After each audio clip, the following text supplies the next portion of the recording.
Hi friends, welcome back to Mazhathulli creations. ഈ channel നിങ്ങൾ ആദ്യമായിട്ടാണ് കാണുന്നതെങ്കിൽ സബ്സ്ക്രൈബ് ചെയ്യാൻ മറക്കല്ലേ.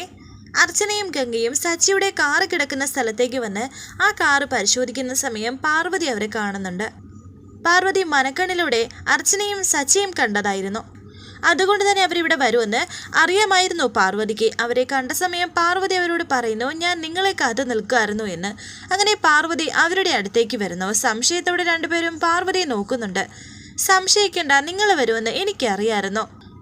കാണാതായത് നിങ്ങളുടെ ഭർത്താവിനെ അല്ലേ എന്ന് പാർവതി പറയുമ്പോൾ അർച്ചന പറയുന്നുണ്ട്, അതെ, ഇന്നലെ രാത്രി മുതൽ കാണാനില്ല. എന്ത് സംഭവിച്ചു എന്നും അറിയില്ല. പേടിക്കേണ്ട, അദ്ദേഹത്തിന് ഒന്നും സംഭവിച്ചിട്ടില്ല. ഇപ്പോഴും ജീവനോട് തന്നെയുണ്ട് എന്ന് പാർവതി. നിങ്ങൾ എന്നെ ഇങ്ങനെ സംശയത്തോടെ വീണ്ടും അർച്ചന ചോദിക്കുമ്പോൾ പാർവതി പറയുന്നുണ്ട്, എൻ്റെ പേര് പാർവതി എന്നാണ്. എൻ്റെ സച്ചേട്ടനെ നിങ്ങൾ കണ്ടായിരുന്നോ? എവിടെയാണിപ്പോൾ ഉള്ളത് എന്നൊക്കെ ആകാംക്ഷയോടെ അർച്ചന ചോദിക്കുന്നുണ്ട്. ജീവഹാനിയൊന്നും സംഭവിച്ചിട്ടില്ല, പക്ഷേ രക്ഷപ്പെടാനാകാത്ത വിധം അദ്ദേഹം അകപ്പെട്ടിരിക്കുകയാണ് എന്ന് പാർവതി പറയുമ്പോൾ ഗംഗ പറയുന്നുണ്ട്, അല്ല, ഇതൊക്കെ നിങ്ങൾക്ക് എങ്ങനെ അറിയാം? എങ്ങനെ എന്നുള്ളത് ഞാൻ പിന്നീട് പറയാം. ഇവിടുന്ന് തെക്ക് പടിഞ്ഞാറായി കാട്ടിൽ സ്ഥിതി ചെയ്യുന്ന ഒരു കെട്ടിടത്തിൽ കൈയും കാലും ബന്ധിച്ചാണ് അദ്ദേഹം ഇപ്പോഴുള്ളത്.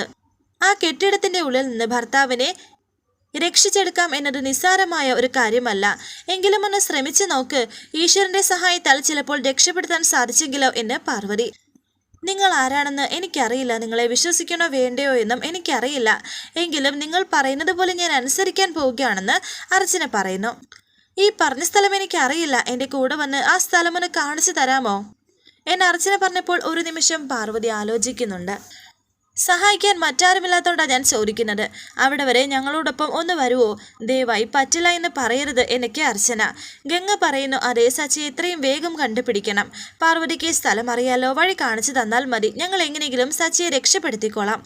ഞങ്ങളോടൊപ്പം വന്നൂടെ എന്നൊക്കെ ഗംഗയും ചോദിക്കുന്നു. വീണ്ടും പാർവതി ഇങ്ങനെ ആലോചിക്കുകയാണ്, പോണോ പോണ്ടേ എന്നൊക്കെ. അങ്ങനെ പാർവതി വരാമെന്ന് സമ്മതിച്ചു. ഇതേസമയം സ്നേഹയുടെ വിവാഹത്തിനുള്ള ഒരുക്കങ്ങളെല്ലാം നടത്തിക്കൊണ്ടിരിക്കുന്നു. സ്നേഹയെ മേക്കപ്പ് ചെയ്യുകയാണ് മേക്കപ്പ് ആർട്ടിസ്റ്റ്. 2-3 പേരെ ഒരുക്കുന്നുണ്ട്. അനഘ അവിടേക്ക് വന്നിട്ട് ചോദിക്കുന്നു, സ്നേഹയെ, നീ ഈ വിവാഹം നടത്തുമെന്നുള്ള തീരുമാനത്തോടെ മുന്നോട്ട് പോവുകയാണോ? ഒന്നുകൂടി നീ ഒന്ന് ആലോചിച്ച് നോക്കിയേ. സച്ചേട്ടൻ എവിടെയാണെന്നോ എന്ത് പറ്റിയെന്നോ അറിയില്ല. ഈ സാഹചര്യത്തിൽ തന്നെ വേണോ ഈ വിവാഹം? ഇത് കേട്ട് ഒരു കൂട്ടുകാരി ചോദിക്കുന്നു, ഇതെന്താ സ്നേഹയെ, കല്യാണം മുടക്കി നിന്റെ വീട്ടിൽ തന്നെ ഉണ്ടോ? കല്യാണം മുടക്കുന്നുണ്ട് എന്ന് പറഞ്ഞ് ദേഷ്യത്തോടെ അനഘ അവരോട് സംസാരിക്കുന്നുണ്ട്. നിനക്ക് സഹോദരനുണ്ടോ എന്ന് ചോദിക്കുമ്പോൾ ഒരു ഏട്ടനുണ്ട് എന്ന് ആ കുട്ടി പറയുന്നു. നിന്റെ വിവാഹത്തിന്റെ തലേദിവസം ആ ഏട്ടനെ കാണാതിരുന്നാൽ, എവിടെയാണെന്ന് പോലും അറിയാതിരുന്നാൽ നീ ആ വിവാഹം നടത്താൻ തീരുമാനിക്കോ? ഇല്ല എന്നാ കുട്ടി പറഞ്ഞു. എന്നാൽ ഈ ഇരിക്കുന്ന കൂട്ടുകാരി അതാണ് ഇപ്പോൾ ചെയ്തുകൊണ്ടിരിക്കുന്നത്. നന്ദൻ അവിടേക്ക് വരുന്നു. അതുകൊണ്ട് നിങ്ങൾ ആരെങ്കിലും ഇവളെ പറഞ്ഞൊന്ന് മനസ്സിലാക്ക്. കൂടപ്പിറപ്പ് ഇല്ലാതെ ഇതൊന്നും ചെയ്യുന്നത് അത്ര നല്ലതല്ല എന്ന് അനഘയെന്ന് നന്ദൻ വിളിക്കുന്നു. എന്നിട്ട് നന്ദൻ അവിടേക്ക് വന്നു. നീ എന്തിനാ സ്നേഹയുടെ പിറകെ നടന്ന് ഇത് തന്നെ പറഞ്ഞുകൊണ്ടിരിക്കുന്നത്? അവളെ ഓരോന്ന് പറഞ്ഞ് വിഷമിപ്പിക്കുന്നത് എന്തിനാ? എനിക്കറിയാം കാര്യം എന്താണെന്ന്. നിനക്കപ്പോൾ സച്ചിയുടെ പേര് പറഞ്ഞ് ഈ വിവാഹം മുടക്കണം അല്ലേ? ഇനി ഇത് മാറ്റിവെച്ചിട്ട് ഇന്ന് തന്നെ സച്ചി തിരിച്ചു വന്നാലോ എന്ന് നന്ദൻ ചോദിക്കുമ്പോൾ അനഘ പറയുന്നു, അങ്ങനെ സച്ചിയേട്ടൻ തിരിച്ചു വരില്ല. വരുമായിരുന്നെങ്കിൽ ഇതിനോടകം ഇവിടെ വന്നേനെ. എത്ര എതിർപ്പ് പറഞ്ഞാലും സ്നേഹയെ സച്ചിയേട്ടൻ അത്രയ്ക്ക് ഇഷ്ടമാണ്.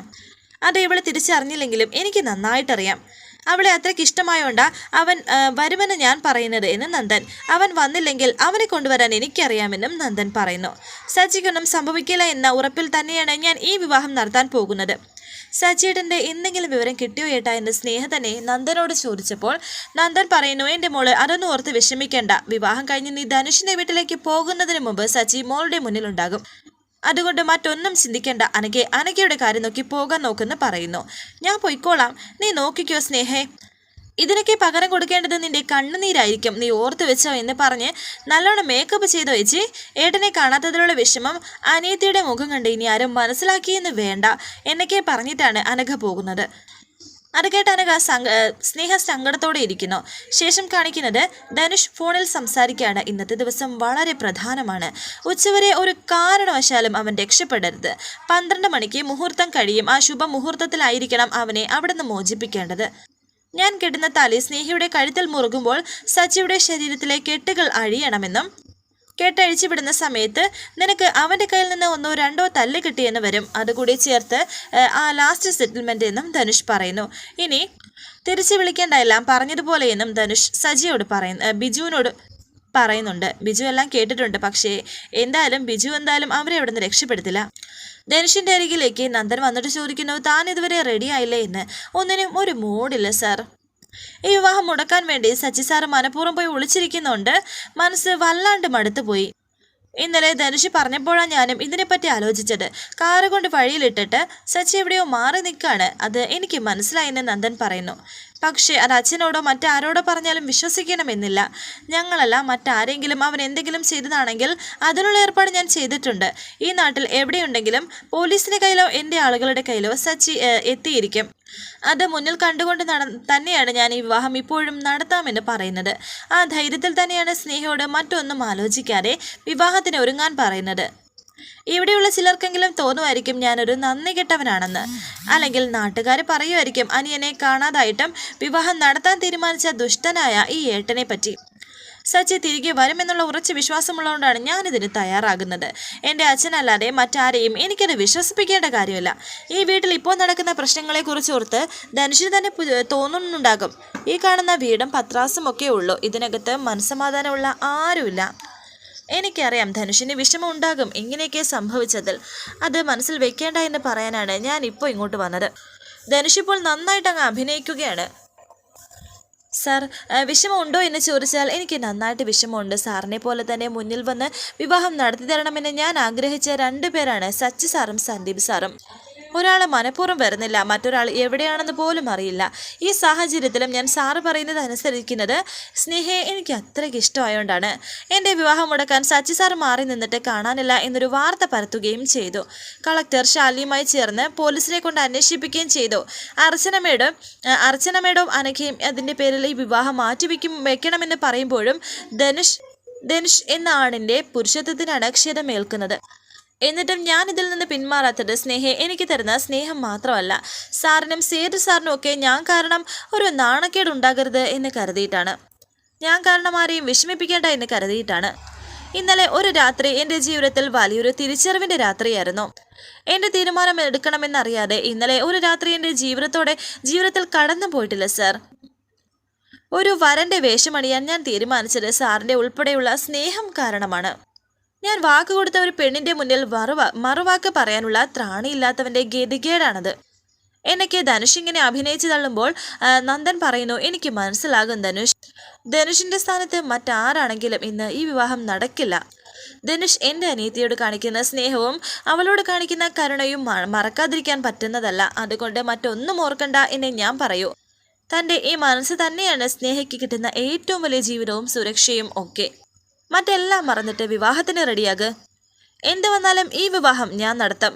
എൻ്റെ അച്ഛൻ ധനുഷിന് തന്ന വാക്ക് ഒരിക്കലും തെറ്റരുത്. അത് മൂത്ത മകനായ എൻ്റെ കടമയാണ് എന്ന് പറഞ്ഞ് നന്ദൻ പോകുന്നു. ഇപ്പോൾ അഹങ്കാരത്തോടെ നിൽക്കുകയാണ് ധനുഷ്. പുറത്തേക്കിറങ്ങിയ നന്ദൻ്റെ ആളുകളെ വിളിച്ച് ചോദിക്കുന്നുണ്ട്, എന്തായി, സച്ചി തിരിച്ചു കിട്ടിയോ എന്ന്. പോലീസിനെ കൊണ്ട് കഴിയില്ലെങ്കിലോ എന്ന് വിചാരിച്ചാണ് നിങ്ങളെ ഞാൻ ഈ കാര്യം ഏൽപ്പിച്ചത്. ഒരു എക്സ്ക്യൂസും എനിക്ക് കേൾക്കണ്ട. വിവാഹത്തിന് മുന്നേ സച്ചിയെ കണ്ടുപിടിച്ച് എൻ്റെ മുന്നിൽ കൊണ്ടുവന്ന് നിർത്തണം. മറ്റൊന്നും എനിക്ക് കേൾക്കണ്ട, മനസ്സിലായോ എന്ന് പറഞ്ഞ് നന്ദൻ ഫോൺ വെച്ചു. എന്നാൽ ഇതേസമയം അർച്ചനയും പാർവതിയും ഗംഗയും സച്ചിയുടെ അരികിലേക്ക് പോയിക്കൊണ്ടിരിക്കുന്നു. പാർവതി വഴി പറഞ്ഞു കൊടുക്കുന്നു. ഒരു സ്ഥലത്ത് വണ്ടി നിർത്തി ഇനി എങ്ങോട്ടാണെന്ന് ചോദിച്ചപ്പോൾ ഒന്ന് പ്രാർത്ഥിക്കുകയാണ് പാർവതി. വീണ്ടും ആ കാഴ്ച പാർവതി മനക്കണ്ണിൽ കാണുന്നു. അങ്ങനെ വീണ്ടും പാർവതി വഴി പറഞ്ഞു കൊടുത്തു. കുറെ ദൂരം പോയതിനു ശേഷം വലതുവശത്തുള്ള ഒരു റോഡിലൂടെ പോയിക്കൊണ്ടിരിക്കുന്നു. അത് ഒരു കാട്ടുവഴിയാണ്. പിന്നീട് കാണിക്കുന്നത് സച്ചിയെ ആ കാടിനുള്ളിൽ ഉള്ള ആ ഒരു വീട്ടിൽ സച്ചിയെ കെട്ടിയിട്ടിരിക്കുന്നു. ചുറ്റിലും അവരുടെ ആൾക്കാർ, ധനുഷിൻ്റെയും അവന്തികയുടെയും ആൾക്കാരുണ്ട്. നന്ദൻ സേതുവിൻ്റെ അരികിലേക്ക് വന്ന് പറയുന്നു, അച്ഛ, ക്ഷേത്രത്തിലേക്ക് പോകാൻ സമയമായി വരുന്നു. അച്ഛൻ റെഡിയാവുന്നില്ലേ? ഈ വിവാഹം ശരിക്കും ഇന്നലെ രാത്രി ഒഴിവാക്കേണ്ടതായിരുന്നു എന്ന് സേതു പറയുന്നു. ആതിര ഹോസ്പിറ്റൽ ആയതുകൊണ്ട് പോട്ടെ എന്ന് വെച്ചാലും സച്ചിയും സന്ദീപും അർച്ചനയും ആശും കുടുംബവും ഒന്നുമില്ലാതെ ഈ വീട്ടിൽ ഇങ്ങനൊരു വിവാഹം എന്തിനാണ് നടത്തുന്നത് എന്നൊരു ചിന്ത ഇപ്പോൾ എന്നെ അലട്ടുന്നുണ്ട്. പറയാൻ നമുക്ക് ന്യായീകരണങ്ങൾ ഉണ്ടെങ്കിലും പെട്ടെന്ന് അതാർക്കും മനസ്സിലാകണം എന്നില്ല. ഇന്നലെ രാത്രി അർച്ചന പറഞ്ഞതൊക്കെ നമുക്ക് മറുപടി ഇല്ലാത്തത് തന്നെയാണ് അതിന് ഉദാഹരണം. അച്ഛൻ പറഞ്ഞു വരുന്നത് എന്താണെന്ന് എനിക്ക് മനസ്സിലായി. ഇവിടെ ഇപ്പോൾ എല്ലാവരുടെയും മുന്നിൽ ഞാനാണ് തെറ്റുകാരൻ. അനിയനെ കാണാനില്ലാത്ത വിഷമത്തിൽ തകർന്നിരിക്കുന്ന ഒരു ഏട്ടനെയായിരിക്കും എല്ലാവരും എന്നിൽ നിന്ന് പ്രതീക്ഷിക്കുന്നത്. പക്ഷേ ഞാൻ തളർന്നിരുന്നാൽ എൻ്റെ അനിയത്തിയുടെ ജീവനം എന്താണെന്ന് ഭയന്ന് തളരാതെ പിടിച്ചു നിൽക്കുന്ന ഈ ഏട്ടനെ ആരും കാണുന്നില്ലേ അച്ഛാ? ധനുഷ് സ്നേഹയെ വിവാഹം കഴിക്കുന്നത് ഇഷ്ടമല്ലാഞ്ഞിട്ട് സച്ചി പിണങ്ങി എവിടെയോ നിൽക്കുന്നു എന്നാണ് ഞാൻ വിശ്വസിക്കുന്നത്. ഇനി അങ്ങനെ അല്ലെങ്കിൽ തന്നെ അവനെ കണ്ടെത്താനുള്ള എല്ലാം ഞാൻ ചെയ്തു കഴിഞ്ഞു. ഞാൻ SP വിളിച്ചപ്പോൾ ഇന്ന് തന്നെ സച്ചിയെ കണ്ടെത്തുമെന്നാണ് അദ്ദേഹം പറഞ്ഞത്. ഞാൻ വിശ്വസിക്കുന്നുണ്ട് ഈ ലോകത്ത് എവിടെയാണെങ്കിലും സ്നേഹയുടെ വിവാഹ സമയത്ത് അവൻ അവിടെ ഉണ്ടാകും. ഞാൻ ഇപ്പോഴും ഈ വിവാഹം നടത്തണമെന്ന് വാശി പിടിക്കുന്നത് മറ്റൊന്നും കൊണ്ടല്ല അച്ഛാ. ഇന്നും കൂടി നടത്തില്ലെങ്കിൽ ധനുഷിൻ്റെ വീട്ടുകാർ ഈ വിവാഹത്തിന് ഒരിക്കലും സമ്മതിക്കില്ല.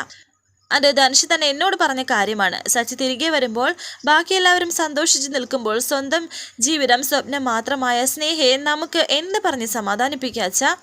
അങ്ങനെ ഒരു സാഹചര്യം ഞാനായിട്ട് ഒഴിവാക്കുന്നു എന്നേ ഉള്ളൂ. മറ്റാരെന്ത് പറഞ്ഞാലും എനിക്ക് അതൊരു കുഴപ്പമില്ല. അച്ഛൻ എൻ്റെ ഒപ്പം നിൽക്കണം. നമ്മുടെ സ്നേഹമോൾക്ക് വേണ്ടിയുള്ള എൻ്റെ ഒരു അപേക്ഷയാണ് എന്നൊക്കെ നന്ദൻ സേതുവിനോട് പറഞ്ഞിട്ട് അകത്തേക്ക് പോകുന്നു. എന്ത് ചെയ്യണമെന്നറിയാതെ നിൽക്കുകയാണ് ഇപ്പോൾ സേതുമാധവൻ. പോലീസും ഒരു ഭാഗത്ത് സച്ചിയെ അന്വേഷിച്ചു കൊണ്ടിരിക്കുകയാണ്. അർച്ചന പോലീസിനെ വിളിക്കുന്നു. മേഡം, സച്ചിയേടനുള്ള സ്ഥലം ഏകദേശം തിരിച്ചറിഞ്ഞിട്ടുണ്ട് എന്ന് അർച്ചന പോലീസിനോട് പറയുന്നു. എവിടെ, ആര് പറഞ്ഞു എന്നൊക്കെ പോലീസ് ഇപ്പോൾ ഒരാൾ പറഞ്ഞറിഞ്ഞതാണ്. കുറച്ച് ഉള്ളിലാണ്. ഉള്ളിൽ എന്ന് പറഞ്ഞാൽ ഒരു കാടിൻ്റെ ഉള്ളിൽ എന്നൊക്കെ അർച്ചന പറയുന്നു. കാടിനുള്ളിൽ കരിമ്പൻപാറ എന്നൊരു സ്ഥലമുണ്ട്. അവിടെ പൊട്ടിക്കിടക്കുന്ന ഒരു കെട്ടിടത്തിലാണ് സച്ചിയേടൻ ഉള്ളത് എന്നാണ് അറിയാൻ കഴിഞ്ഞത്. ഇൻഫോമർ ജനങ്ങളിൽ നിന്നുള്ള ഒരാൾ തന്നെയാണോ എന്ന് പോലീസ് ചോദിക്കുന്നു. അർച്ചനയോട് ഇത് പറഞ്ഞത് എങ്ങനെയുള്ള ആളാണെന്നും അങ്ങനെ ഒരു സ്ഥലമുണ്ടോ എന്ന് വ്യക്തമായി അറിഞ്ഞ ശേഷം മാത്രമേ നമുക്ക് ഒരു സ്റ്റെപ്പെങ്കിലും മുന്നോട്ട് പോകാൻ സാധിക്കൂ.